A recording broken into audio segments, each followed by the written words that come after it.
मां सती का त्याग और शक्ति। प्राचीन काल में राजा दक्ष की पुत्री सती भगवान शिव की परम भक्त थीं।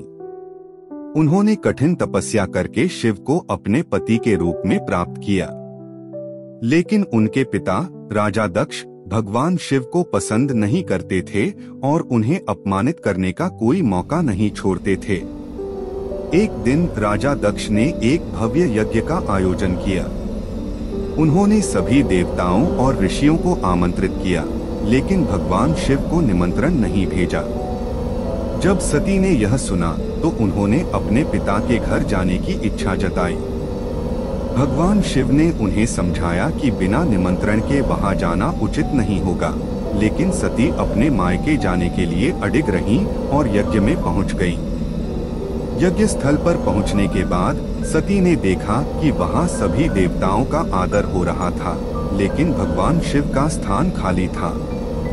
जब उन्होंने अपने पिता से इसका कारण पूछा तो राजा दक्ष ने भगवान शिव के बारे में अपमानजनक बातें कहनी शुरू कर दी। यह सुनकर सती का हृदय दुख से भर गया। वे अपने पति का अपमान सहन नहीं कर सकी और उन्होंने सभी के सामने घोषणा की, जिस शरीर को मैंने जन्म दिया वह अब मेरे लिए व्यर्थ है। मैं इस शरीर को त्याग कर दूंगी। यह कहकर सती ने योगाग्नि द्वारा स्वयं को भस्म कर लिया। जब यह समाचार भगवान शिव तक पहुंचा तो वे अत्यंत क्रोधित हो गए। उन्होंने अपने गण वीरभद्र को भेजा, जिसने राजा दक्ष के यज्ञ का विध्वंस कर दिया और दक्ष का सिर काट दिया।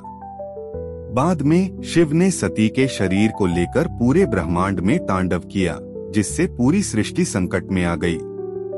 तब भगवान विष्णु ने अपने सुदर्शन चक्र से सती के शरीर को खंड खंड कर दिया।